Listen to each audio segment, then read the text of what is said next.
Once upon a time, there were some children who had bad grandparents.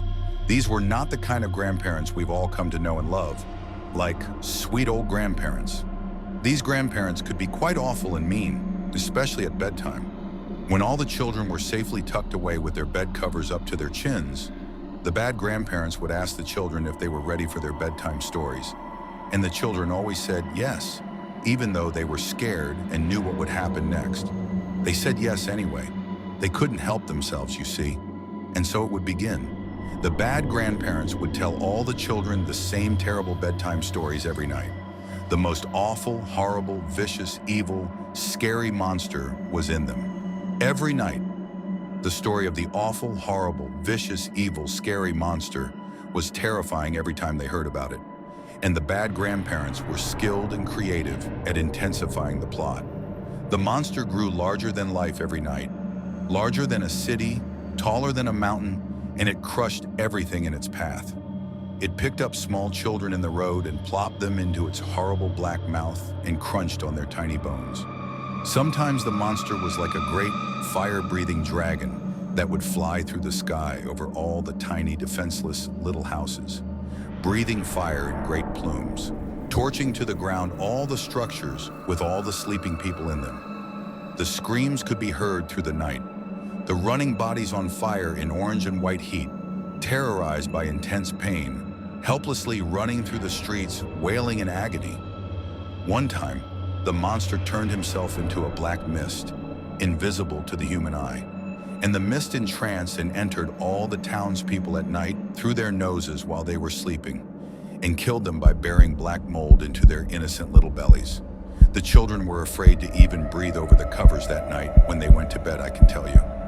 In another story, the monster got very crafty and sneaky by shape-shifting into a beautiful woman, a woman who would be crowned the queen. All the people were deceived by her costume as she pretended to be benevolent.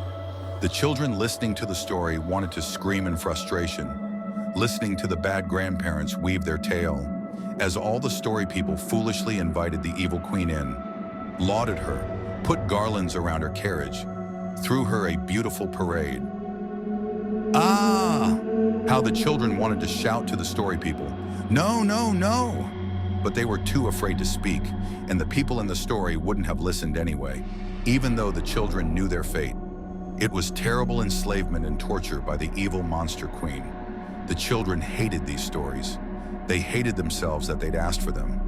The next day, while they ought to be playing and having fun, they would argue with each other about which story was more terrible. Which version of the monster was the worst? Who had been the most afraid the night previous? They would rage and shout at each other till hot tears flowed down their flushed cheeks.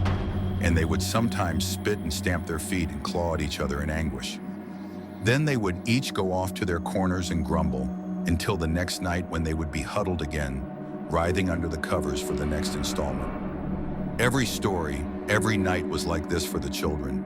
A concoction of bad emotions wrought by stories told by these bad grandparents. Fear, loathing, frustration, horror.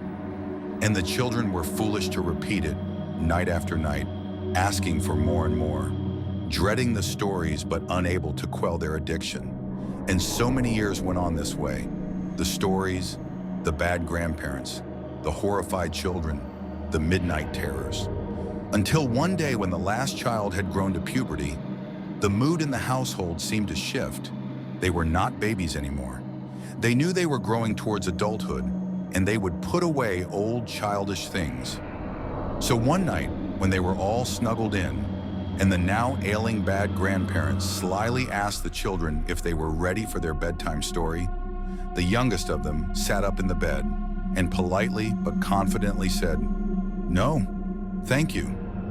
A stillness settled into the air of the room. The other children froze in their beds. The hairs on their necks and arms rose up with static electricity as the candlelight in the room flickered and crackled.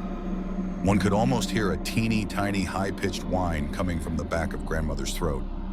Grandfather blinked twice, but the child did not. And then suddenly, as if magic, the standoff was over. The bad grandparents smiled, said goodnight to the children, and left the room, never to return with another scary bedtime story again. The children had finally decided, you see, they listen anymore. And so the stories were over. The children were free. The children lay in the silence together, savoring sounds of the night, the crickets outside their window, a distant owl, the toad song coming from the pond at the edge of the woods in the quiet of the moon. Then their eyes began to feel heavy, and the children let go and they drifted off to peaceful sleep. There would be no nightmares tonight or any night henceforward.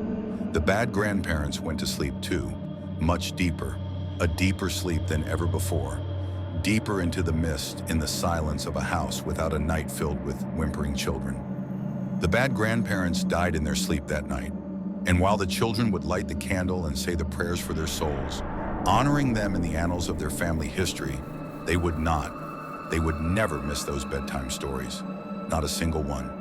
They would never seek out or ask to listen to a terrible story like that again, having grown up and put away such childish things. And without the terrible monster, there would be nothing left to fear and nothing left to fight about. And so they would grow up to do other things, and they would find that other things were possible.